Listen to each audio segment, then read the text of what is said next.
you have been lied to. Not in a small way, in a several billion-dollar, carefully engineered, legally protected kind of way. The vodka industry is one of the greatest marketing cons in the history of consumer goods, and today we're pulling back every single curtain. Stick around, because by the end of this video, you'll never look at a liquor store shelf the same way again. Before we get into the countdown, you need to understand the playing field, because this isn't like ranking potato chips, where bad just means bland. The rules of the vodka game are genuinely bizarre, and once you understand them, the entire industry starts to look more like a financial instrument than a food product. Let's start with a legal definition. In the United States, vodka is officially classified as a neutral spirit, meaning it's supposed to have no distinctive character, no distinctive aroma, no distinctive taste, no distinctive color. None. Zero. That's not an insult. That's literally the legal definition written by the federal government. So when brands charge you $60, $80, sometimes $120 for a bottle of something that is legally defined as nothing, you have to ask yourself, what exactly are you buying? Because it's not the flavor. The law says there isn't supposed to be one. Now, subtle differences do exist. The base ingredient, whether it's wheat, rye, corn, potatoes, or grapes, creates small but real differences in mouthfeel and finish. The number of distillation passes matters. The filtration process matters. When you're doing a side-by-side comparison,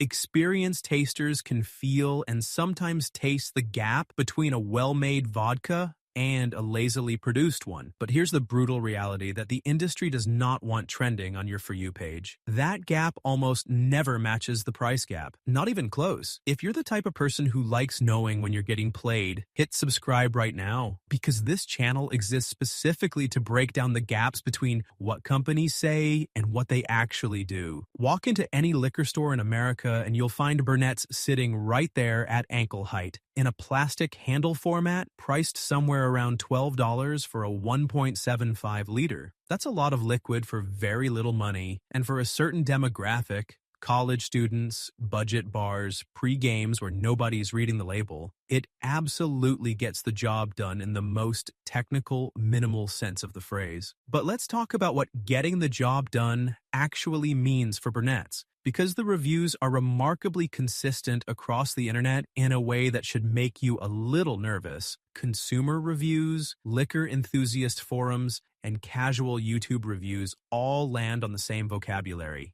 Words like rubbing alcohol, bitter, pungent, and harsh burn appear so often they might as well be on the official product description. This isn't a few picky reviewers with sophisticated palates complaining about a vodka that was never meant for them. These are people who bought it specifically because it was cheap and came away surprised by how aggressively unpleasant it managed to be even in a sweet mixer. The brand markets itself as quadruple distilled, 4 times through the still, which sounds like a serious production commitment. On paper, that should translate to a smoother, cleaner spirit. But repeated reviews suggest the 4 distillation claim, whether accurate or not, produces a final product that still tastes sharper and more aggressive than competitors sitting just $5 higher on the shelf. That gap between the marketing claim and the drinking experience is exactly the kind of friction that ends up defining a brand in the long run. Burnett's has been around long enough that its reputation has essentially crystallized. If you're buying it,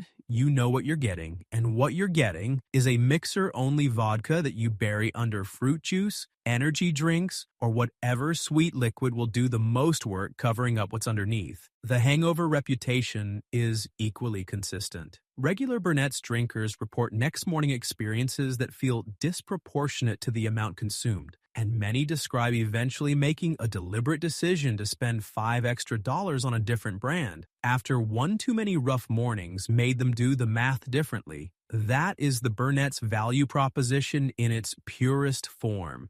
It saves you money on the front end and occasionally charges you on the back end in ways that are harder to calculate. The economics of the cheap hangover are actually a fascinating consumer behavior story. People tolerate bad experiences longer than you'd expect when the upfront price is low enough, which is why brands like this can maintain a loyal fan base entirely made up of people with low expectations who are genuinely satisfied that those expectations were met. For what it's worth, Burnett's flavored versions get somewhat more charitable treatment. When you're drinking a bright pink watermelon or blue raspberry version, the sweetness and artificial flavoring does some of the heavy lifting the distillation process maybe didn't. But that's less a defense of the base spirit and more a preview of a conversation we'll be having a lot more as this countdown continues. The industry habit of using flavor as camouflage.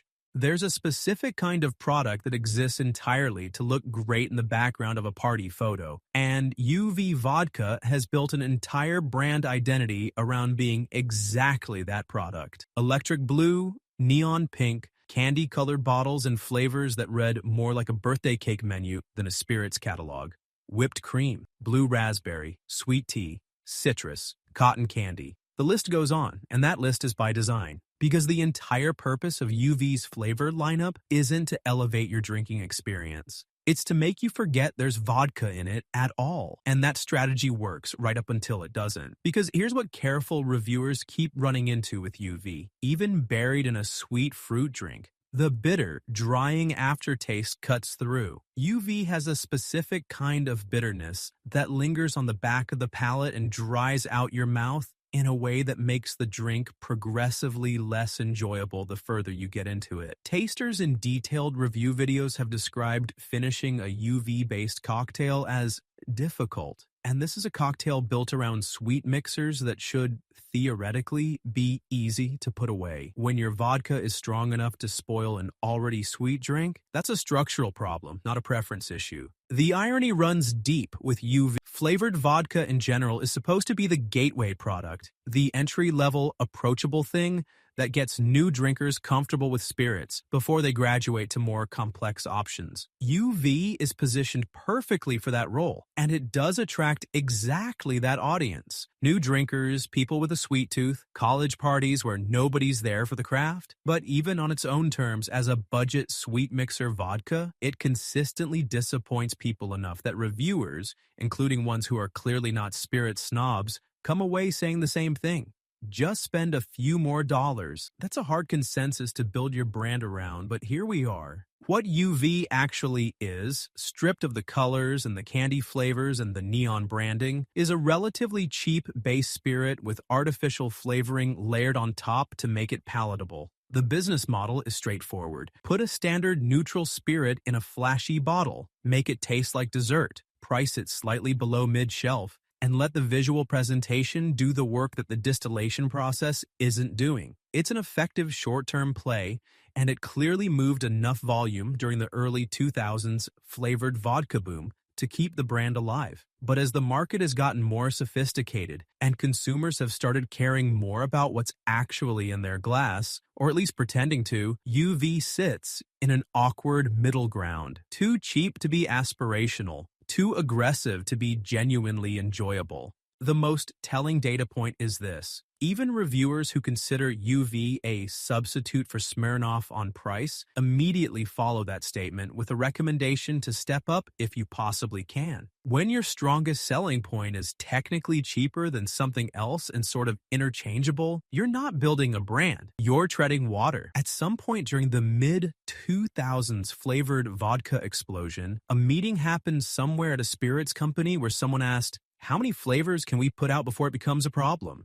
And then they apparently answered their own question with, "We'll let the market tell us." And the result was Pinnacle Vodka, a brand that at its peak had somewhere north of 40 distinct flavors on the market simultaneously. 40 flavors: whipped cream, gummy, marshmallow, cake, peach, coconut, citrus. The list kept going, and every new one got a press release and a flashy bottle and a social media push. For a period of time, that strategy genuinely worked. Pinnacle rode the flavored vodka wave hard, and consumers responded enthusiastically to the novelty. There's something undeniably fun about a vodka that tastes like birthday cake, at least the first time you encounter it. The second time, though, is where it gets complicated, because no matter how convincing the vanilla frosting aroma is, no matter how much dessert-scented flavor gets pumped into the bottle, the underlying vodka is still there. Reviewers who went carefully through Pinnacle's more extreme flavors consistently noted that underneath the cake and the cream and the candy notes, there's still a noticeable burn and a short, sharp finish that reminds you, rather abruptly, that you're drinking alcohol. The frosting doesn't erase the fire, it just delays it. That's the structural problem with building a brand around extreme flavor novelty. Every time you layer another dessert aroma on top, you're essentially running a race against the base spirit. And there's a ceiling to how much flavoring you can add before the product stops being vodka and becomes something else entirely. Pinnacle hit that ceiling and kept going anyway, and the result is a catalog so specific and so locked into sugary drink territory that it became genuinely difficult to use in anything outside of a liquid cupcake-type cocktail. Working bartenders have been vocal about this. Extremely specific dessert flavors limit what you can do behind the bar rather than opening up new creative territory. When your vodka already tastes like a marshmallow, your cocktail options narrow dramatically. From a pure business standpoint, the 40 flavor strategy is also expensive. Each SKU requires its own flavor development, its own packaging, its own distribution footprint. That's money that doesn't go into improving the base distillation process. So not only do you end up with a mediocre base spirit under all that frosting, you end up with a brand whose premium price is funding a marketing and product development apparatus, not a better liquid. Consumers who understand how product lines get priced start doing the math pretty quickly when they realize that a bottle with a cartoon cupcake on it costs more than a bottle from a brand that focused its budget on the actual vodka inside. There's also a cultural fatigue cycle baked into this model. Novelty wears off. The dessert flavor that felt exciting in 2009 feels dated in 2024. And when your brand is built on novelty rather than quality, you age badly. Pinnacle is still on shelves and still moving volume, but the cultural energy that made it interesting has long since moved on. And what's left is a shelf full of gimmick bottles that feel like relics from a specific period in American drinking culture. Some products don't pretend. Kharkov doesn't have a cinematic origin story. It doesn't claim to be handcrafted in a pastoral landscape with locally sourced grain and an artisan's attention to detail. The label meets legal requirements and stops there. You get the ABV, the category designation, and maybe an address. That's it. In a world drowning in brand mythology, there's something almost refreshing about the complete absence of narrative, and also something that should make you set it back on the shelf and keep walking. Under $10 for a 750 milliliter, often sold in plastic, often shelved specifically at the height of someone who isn't making eye contact with anyone while they put it in their basket. Kharkov is the spirit that your dive bar reaches for when someone orders a vodka shot and isn't being specific about it. It's also the thing that makes its way into fraternity basements and tailgate trunks in bulk quantities, purchased for maximum volume at minimum cost without any expectation that the experience of drinking it will be pleasant, just effective, just functional, just enough. The problem isn't that Kharkov is cheap. The problem is that cheap in the bottom tier of the vodka market almost always means the same thing. A straightforward column distillation process with just enough filtration to technically qualify as vodka under federal standards, and not one step more. The economics of producing at this price point don't allow for extra distillation passes or sophisticated filtration media. Column stills produce usable neutral spirit efficiently and at scale, but without additional cleanup, that spirit retains more of the rough-edged congeners and solvent-like compounds that make bottom-shelf vodka taste harsh. Kharkov doesn't advertise its production process, partly because there isn't much to advertise and partly because the people buying it at this price point haven't asked. What Kharkov represents in this countdown is less about the brand itself and more about the category it belongs to. It's the purest example of a product that was designed from the ground up around a price point rather than a drinking experience. And that's a fundamentally different design philosophy than even a mid-shelf product. When your entire product strategy is lowest possible cost to a legally sellable bottle,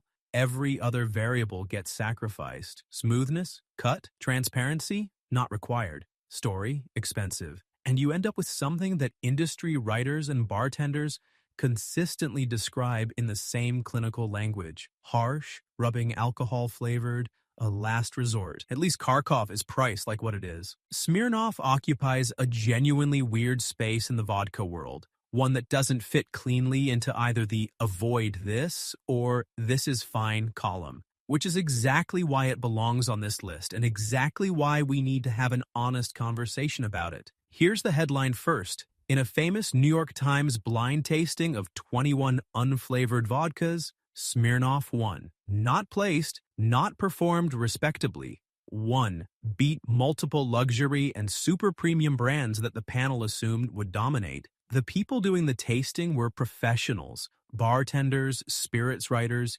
industry veterans. And when they couldn't see the labels, they consistently ranked the mid-shelf workhorse above the bottles that cost 3 times as much. That result rippled through the industry and has been cited in spirits journalism ever since, because it neatly blew up a core assumption of how vodka is supposed to work. So why is Smirnoff on a brands to avoid list? Not because the vodka is terrible. It demonstrably isn't. The reason it belongs here is because of what its success story reveals about how the entire category is marketed and how Smirnoff itself has leaned into that system in ways that should make you think twice. Smirnoff is one of the most globally dominant spirits brands on earth. It's sold everywhere in everything at a price point that positions it as the reliable choice. Not premium, not bottom shelf, just solid and dependable. That positioning is built on decades of mass marketing, enormous distribution,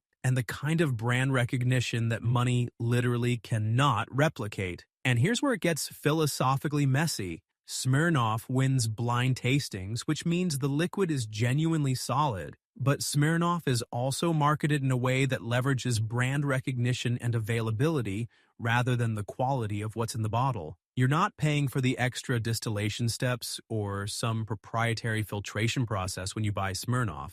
You're paying for the logo, the familiarity, and the social comfort of ordering something everyone recognizes. The bartenders who know Smirnoff tends to perform well in blind tests are also the same bartenders who will tell you quietly that plenty of store brand and private label vodkas at a lower price point taste almost identical. The gap between Smirnoff and the real bottom shelf exists. The gap between Smirnoff and the bottles costing twice as much is largely fictional. Where Smirnoff truly earns its spot on this list is in what it represents for the consumer who worships it. The Smirnoff loyalist, the one who always orders Smirnoff, who would never buy the cheap stuff, who considers it a step up worth paying for, is paying a premium for a perception, not for a meaningfully better experience, but for the feeling of choosing correctly. That's a completely valid psychological transaction if you understand what you're doing. But most Smirnoff buyers don't know they won a blind tasting last week. They're just paying for the brand. Let's talk about one of the most successful brand turnaround stories in the history of the spirits industry and why it has almost nothing to do with what's in the bottle.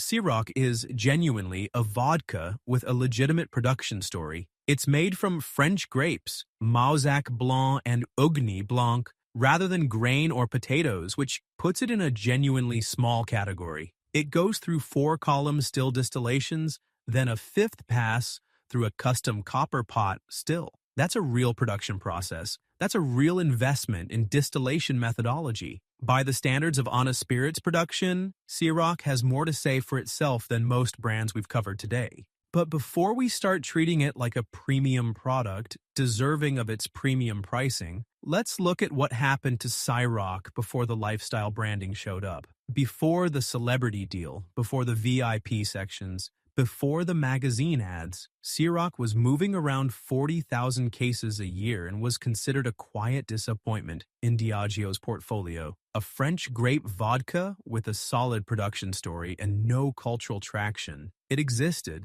It was fine. Nobody was talking about it. Then Sean Diddy Combs signed a partnership deal and that 40,000 case number became millions. The liquid didn't change. The grapes didn't get more French. The copper pot still didn't start running more distillation passes. What changed was the cultural association, and that cultural association was worth, by some analyses, over $400 million. The vodka that couldn't move units suddenly became the defining accessory of aspirational nightlife. status signaling, and black luxury culture. It became what you ordered when you wanted everyone at the table to know you were ordering something. This is what makes Ciroc simultaneously impressive and frustrating to analyze. The business story is genuinely fascinating. It's one of the most effective celebrity marketing campaigns in consumer goods history, and it established a playbook that every spirits brand with a celebrity partner has been copying ever since. The financial engineering of taking a struggling product, reframing it as aspirational through a single high-visibility partnership, and watching the revenue multiply is objectively brilliant. But consumers paying premium prices for Ciroc are mostly paying for the feeling that the bottle communicates, not for a proportionally superior drinking experience. Critics who've done careful blind tastings of Ciroc against mid-shelf competitors find that the quality of the liquid doesn't justify the size of the price gap. The grape base does create a subtle flavor profile difference, and the production process is legitimately more involved than your average column distilled grain vodka, but the step up in quality does not track with the step up in price. A significant portion of every Ciroc dollar is going toward marketing costs, partnership fees, and maintaining the brand's position as the vodka of choice for people who want to communicate something about themselves. The question isn't whether Ciroc is bad. It isn't. The question is whether what you're paying for matches what you're getting. And when a brand's own sales history shows it only took off after a celebrity got involved without changing the recipe, you have your answer. Grey Goose is the vodka that convinced an entire country it was a luxury tradition dating back generations. It wasn't. An American entrepreneur named Sidney Frank invented the brand in 1996 with one very specific, very deliberate objective: create a French vodka that could charge more than anything else on the shelf. That's the origin story, not a family recipe, not a distillery with centuries of heritage, not a master distiller with a passion for grain selection that borders on spiritual. A businessman decided to create a product category, super premium vodka, that didn't exist yet, then reverse engineered a brand to occupy it. And it worked so well that Grey Goose became a marketing case study taught in business schools. The mechanics of how Frank built the Grey Goose mystique are worth understanding, because they tell you more about the product than any tasting note ever could. He connected the brand to France specifically and deliberately,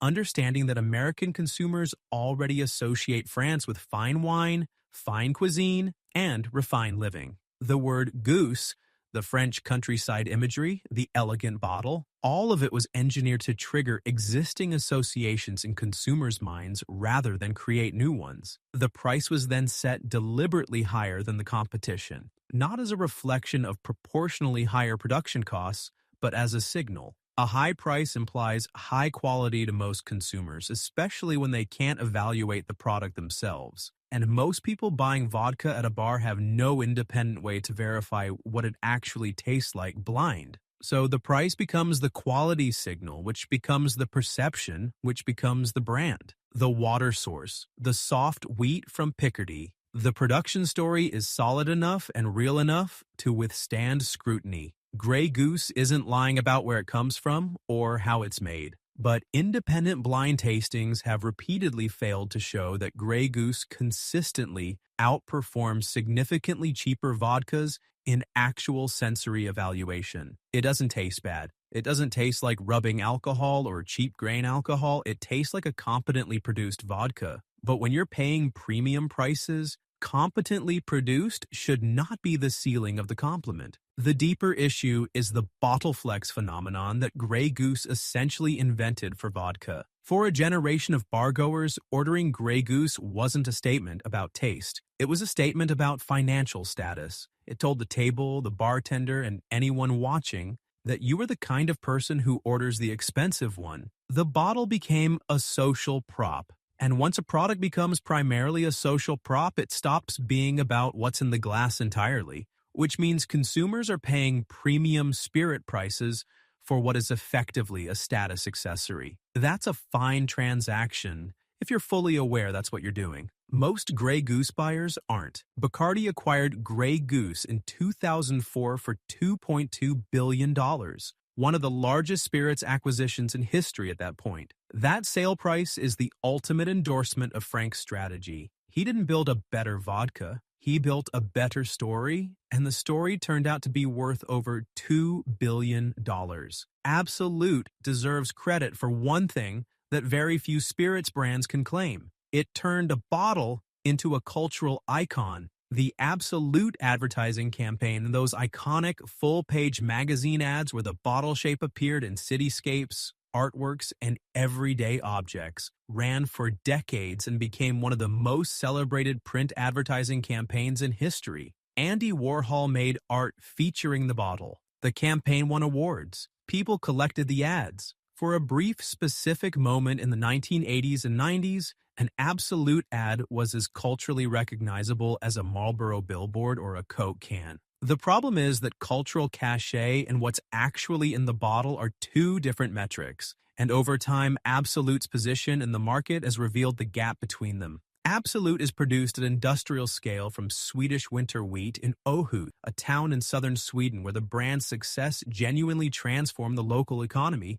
and provided stable income for wheat farmers in the region. That's a legitimate part of the story, and it's worth acknowledging. Some of what you pay for in a bottle of Absolut does go toward a well-oiled, high-volume production ecosystem that supports real people in a real place. That's not nothing. It's also not why anyone is paying a premium for the bottle. Bartenders who work with Absolut consistently describe it in the same terms. Consistent, neutral, not offensive. Fine for mixing, not a standout. Those are the words of professionals who've poured enough of it to have a calibrated opinion, and consistent and neutral is the floor for what vodka should be, not the ceiling. When you're ordering Absolut at a bar expecting to be getting something noticeably better than the standard well vodka, the gap you're paying for exists primarily in the brand recognition, not in the taste profile. Side-by-side comparisons between standard Absolut and other large industrial production vodkas at lower price points regularly produce results that undermine the premium positioning.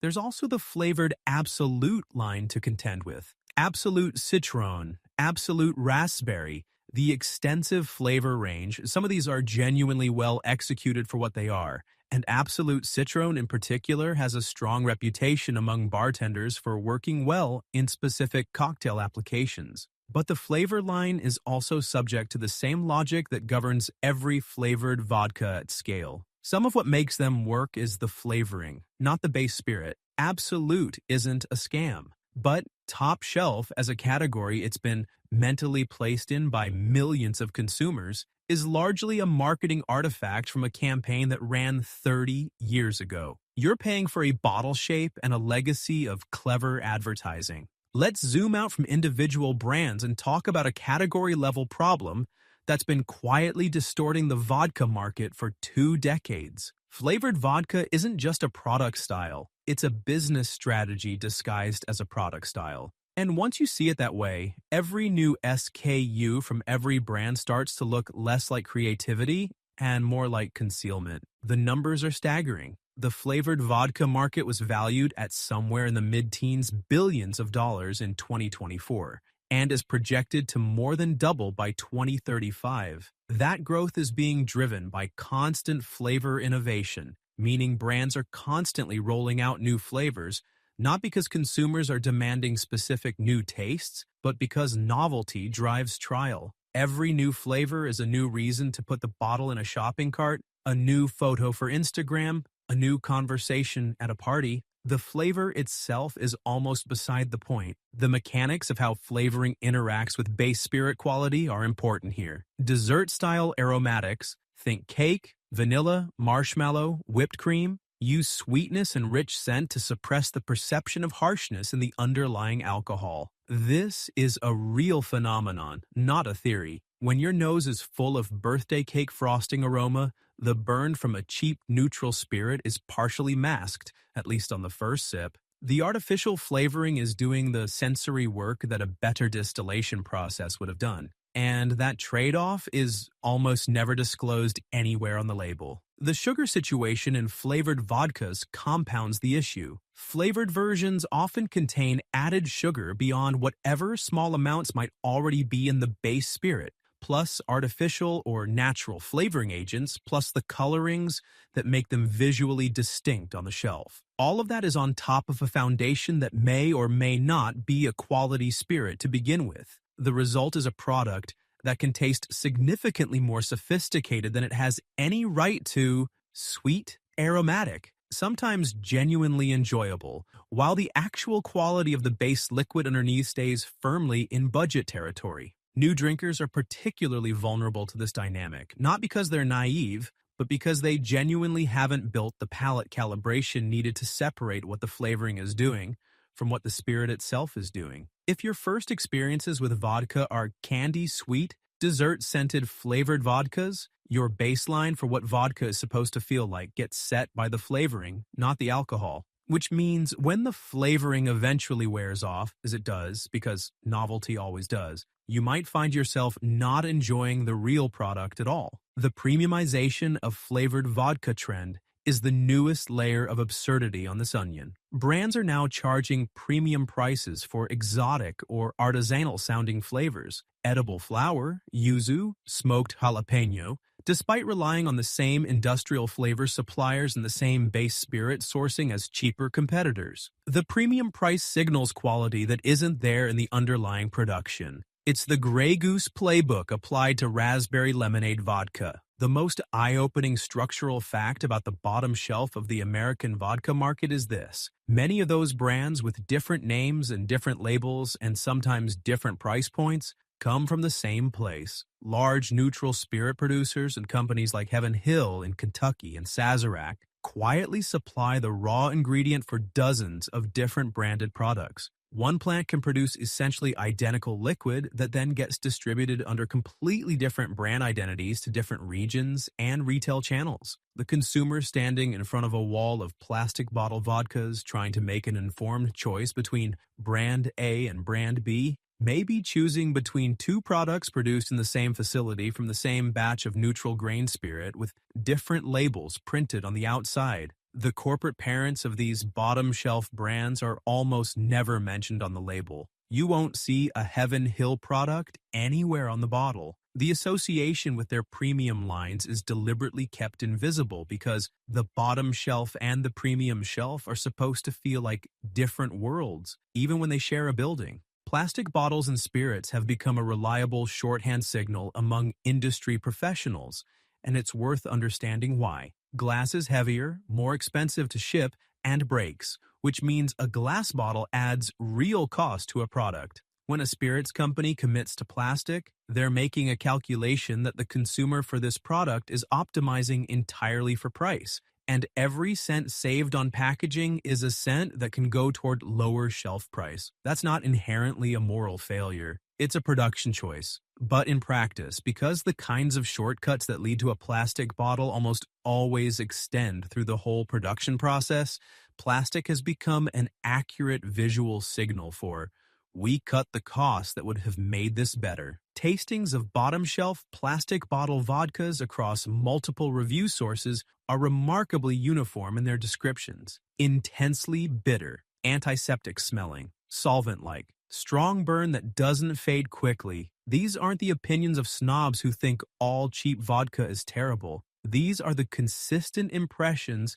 of tasters approaching the product on its own terms and getting the same answer every time. The harshness is real, it's consistent, and it's a direct result of production choices made to hit a price point rather than a quality standard. The label transparency on these products is also telling. They meet the minimum legal requirements: alcohol content, category designation, possibly a distillery name that traces back to a shell company or an obscure subsidiary. Nothing about grain source, nothing about filtration approach, nothing about production methodology. The label exists to comply with regulations, not to inform the consumer. Grocery stores and warehouse clubs have their own version of this problem. Private label vodkas sourced from exactly the same mass producers, but wearing a store-branded label instead. Some of these private label products come from the same serious distilleries that produce more respected brands. You occasionally get a warehouse club vodka that genuinely punches above its weight because it comes from a French or American facility that knows what it's doing, but you have no way of knowing that from the label, which is the deeper problem. The complete opacity of sourcing information at this price tier means you're making a blind bet every time. Every segment of this list up to this point has been about money, marketing, and the gap between what you're paying for and what you're getting. This one is different. This one is about people dying. In 2012 in Worthing, England, not a place you associate with illicit alcohol markets, not a developing country with an unregulated spirits trade, a man died from methanol poisoning after drinking what investigators believed was counterfeit vodka. He wasn't at a sketchy outdoor market in an unregulated region. He was in Britain buying something that looked like a legitimate product in a legitimate bottle, and it killed him. In 2025, in Russia's Leningrad region, at least 25 people died and more were hospitalized after drinking bootleg vodka laced with methanol. All victims had elevated methanol levels confirmed in their systems. The bottles were being sold illegally through informal networks at roughly $1 each, making them attractive to low-income buyers who had no way of knowing what was actually inside. Methanol is the compound that makes this dangerous. It's used in products like windshield washer fluid and certain industrial cleaners. It's cheaper than ethanol, which is the alcohol that's supposed to be in your vodka, and illegal producers substitute it because the cost savings are significant and the difference is invisible to the eye. Your body, however, knows the difference. Methanol metabolizes into formaldehyde and formic acid in your system, and even relatively small amounts can cause nausea, severe headaches, vision damage, and in higher doses, blindness, organ failure, and death. The Russian victims all went through exactly this progression. The mechanics of how counterfeit vodka reaches consumers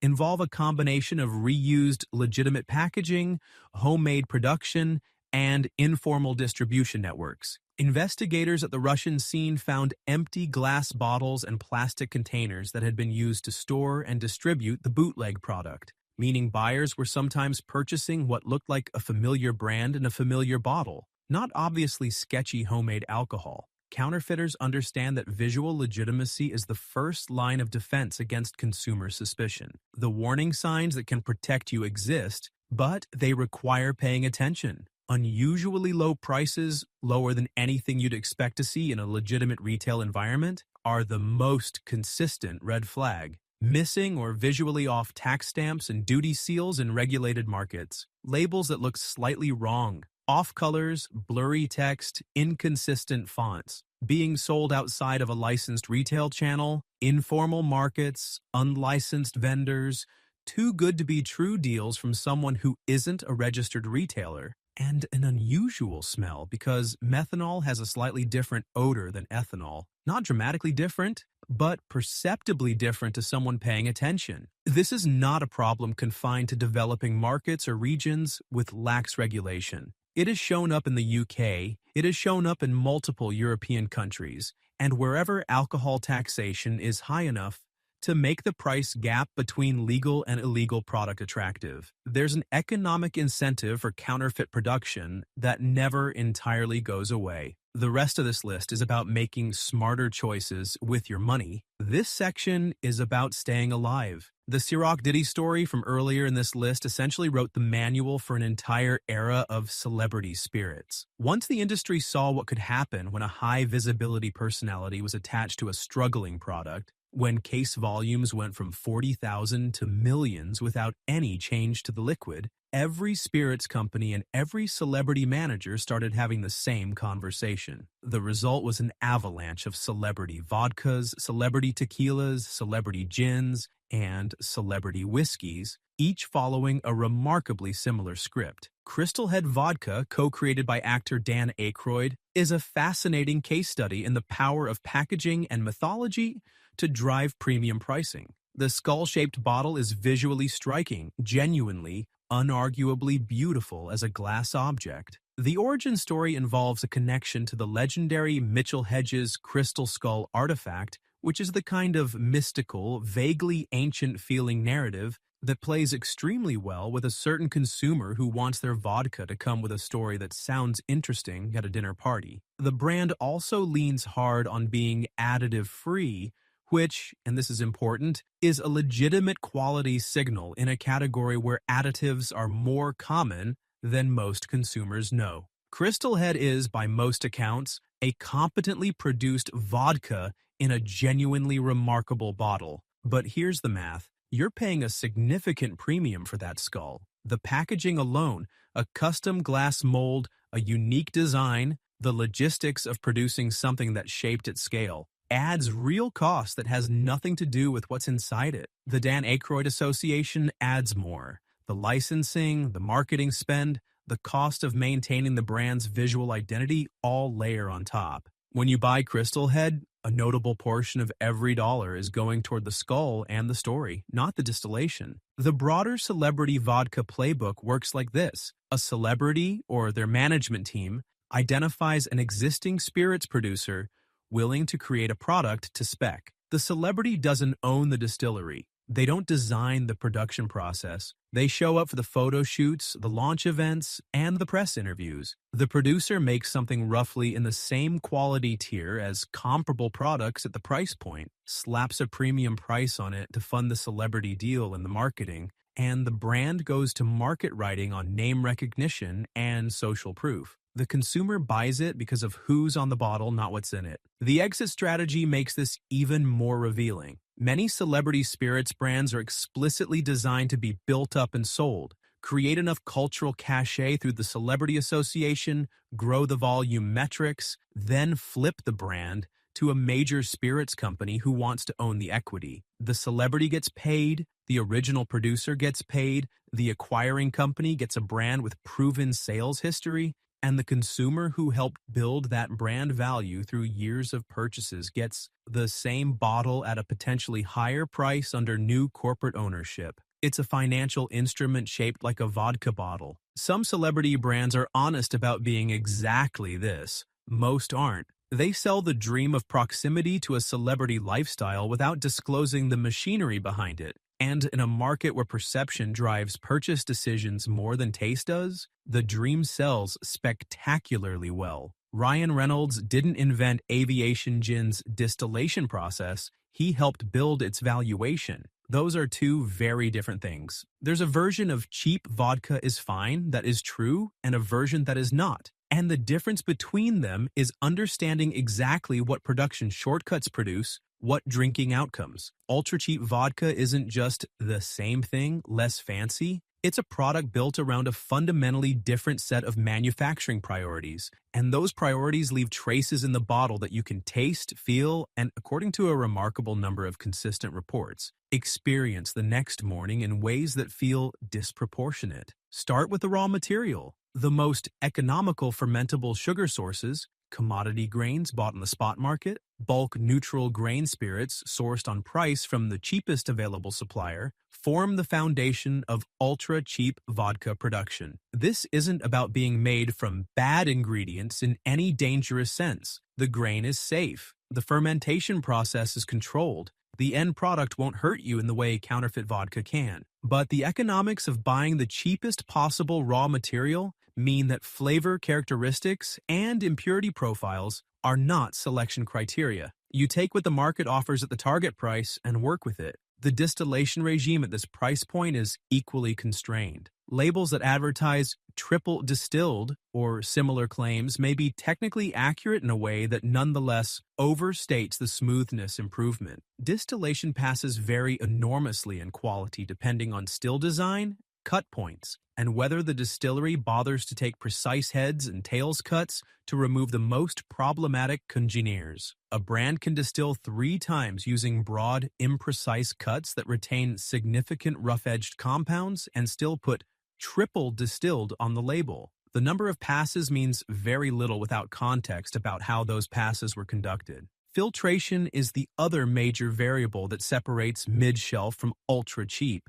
and it's where the most significant quality gaps tend to appear in actual tasting results. Running vodka through activated charcoal or other filtration media costs time and money. The more thorough the filtration, the longer the process, and the more media gets consumed. Ultra-cheap operations meet the minimum filtration threshold needed to produce a legally sellable product and stop there. The result is a spirit with more retained solvent-like notes, more noticeable bite, and less of the smooth, clean finish that even a modest increase in filtration investment would produce. The congeners issue is where the hangover conversation enters. Hangover severity is primarily about how much alcohol you consumed. Full stop. That's the science, and it's not really contested. But impurities in low-quality spirits can amplify certain aspects of how a hangover feels, particularly the headache component. And there's enough consistent consumer reporting across enough years of reviews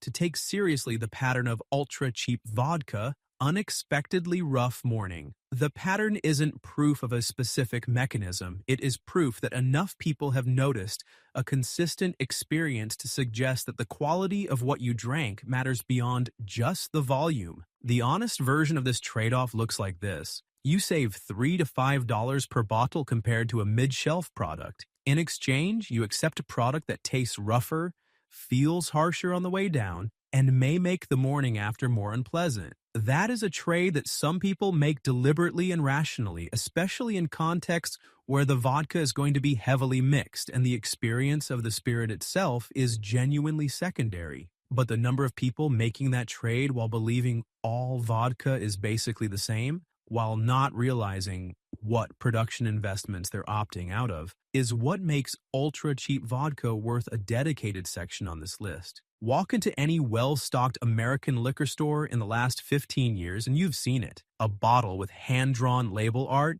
a farm illustration, serif fonts that imply heritage, words like small batch, handcrafted, locally distilled, or artisanal. Maybe a story on the back label about a family recipe, or a specific regional water source, or a fifth-generation distiller with a meaningful nickname. The visual language of craft screams authenticity, care, and tradition. And then you look up the address on the label, and it traces back to a facility in Lawrenceburg, Indiana, operated by a company called MGP Ingredients, a major industrial producer that at various points has been the source for somewhere between 40 and 60 different craft-branded spirits sold across the United States. Your handcrafted, locally distilled, small-batch vodka may have started its life in the same enormous column, still as the bottom shelf product 3 shelves below it. This practice is called sourced spirits, and for a while it was an open secret that the industry didn't like talking about.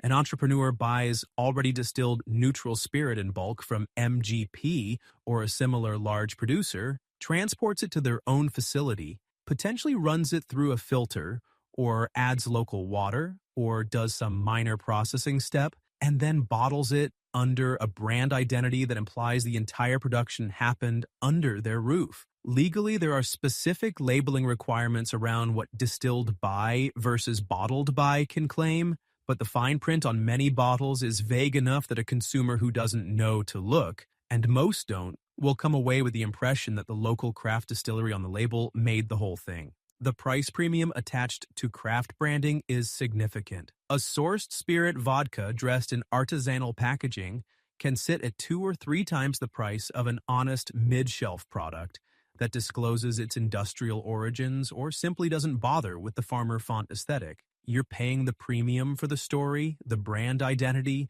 and the aesthetic pleasure of owning something that feels like it was made with care. Those are real things that have value if you value them. The problem is that consumers are generally not being told that's what they're purchasing. The additive situation compounds the craft washing issue in ways that get particularly murky. Some sourced spirit brands add flavoring agents, citric acid, glycerin, or small amounts of sugar to their bulk purchase neutral spirit, creating a profile that tastes different from the raw product they started with. Some of those additions are disclosed. Many are not because, as we'll cover in the next section, U.S. law doesn't require disclosure of additives within certain limits. A brand can source industrial spirit, add a mouthfeel enhancer, bottle it with a hand-drawn label at a 200% markup, and call it handcrafted without lying about anything specific enough to be legally actionable. The craft spirits movement produced genuine innovation and genuinely interesting products from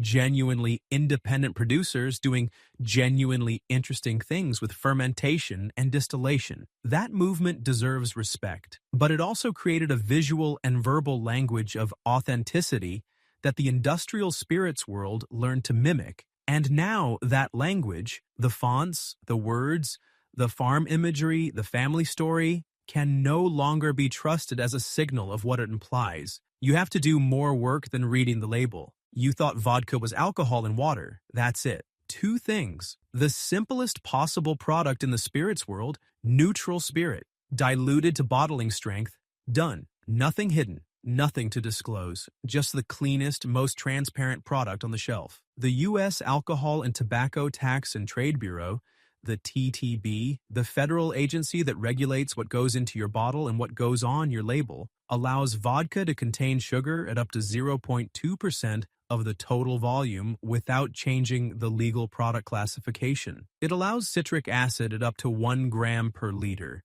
roughly 1,000 parts per million, and considers that an industry standard amount that still meets the definition of plain vodka. It allows glycerin, and none of these additions need to be mentioned anywhere on the front label. The bottle can say vodka, just vodka, and contain all three of those things simultaneously. Glycerin is the one that takes this from a minor regulatory quirk to a genuine market-scale deception. Glycerol, also known as E422 in food labeling systems, is a colorless, odorless liquid that's about 60% as sweet as table sugar. More importantly for vodka producers, it's viscous. Adding small amounts to vodka increases the liquid's thickness and creates a richer, more coating sensation on the palate. The feeling that serious spirits tasters associate with quality and careful production. It makes a harsh, cheap spirit feel smoother. It makes the finish feel longer. It creates the physical experience of drinking something more expensive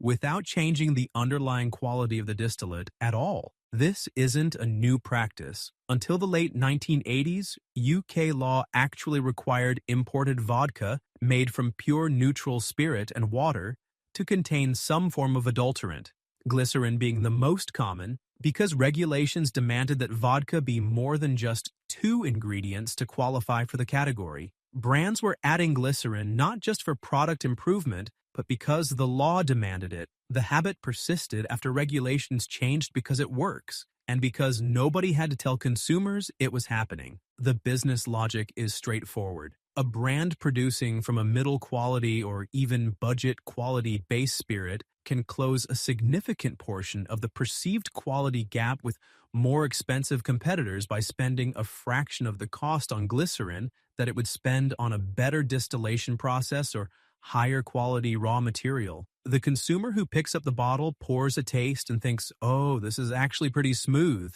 is experiencing the glycerin, not the vodka. And they'll buy it again and recommend it and build a preference for it without ever knowing that the smoothness they liked was a textural additive rather than a production achievement. The sugar and citric acid additions serve a related but distinct purpose. Small amounts of sugar round off rough edges in the flavor profile. Sweetness suppresses the perception of bitterness and harshness in a way that doesn't require much to be effective at the parts per million level. Citric acid can brighten the finish, add a clean, slightly tart note that makes the aftertaste feel more resolved than it naturally would. Together, these three additives, glycerin, sugar, acid, form a toolkit for making mediocre base spirit taste better than it is. And they're all invisible on the label, and they're all legal, and most consumers have no idea they exist. Brands that explicitly advertise no additives are doing so specifically because they understand how common additives are in the industry. No additives isn't a baseline quality claim. It's a differentiator. It's a selling point, which tells you everything about the default state of the category because you don't advertise the absence of something unless you know most of your competitors have it. The flavored vodka rule exists to prevent the most egregious version of this. If flavoring ingredients push the product beyond the TTB's limits, The label has to say flavored vodka rather than plain vodka. But that threshold is set at a level that allows all three of the additives mentioned above to coexist in the same bottle without triggering the flavored designation. The pure vodka on your shelf might be subtly sweetened, thickened, and acidified in ways that change your perception of it, and the law specifically doesn't require anyone to tell you. This is the culmination of everything this list has been building toward. Bottom shelf vodka is harsh because shortcuts were taken. Flavored vodka uses dessert aromatics to cover for cheap base spirit. Craft-labeled vodkas use sourced industrial spirit dressed in artisanal packaging. Celebrity vodkas charge for lifestyle rather than liquid. Grey Goose charges for French identity. Absolute charges for brand legacy. Smirnoff charges for familiarity. And all the way through the market, from the bottom shelf to the top, the product that is legally defined as having no character, no aroma, no taste, and no color, has somehow convinced an entire planet to spend hundreds of billions of dollars on the story of what character it supposedly has. The vodka industry is, at its core, the purest possible example of what happens when you can legally sell nothing and still make it feel like something. Every dollar you spend above what a clean, properly distilled, honestly labeled mid-shelf product would cost you is a dollar you're spending on marketing, on additives, on celebrity deals, on skull-shaped bottles,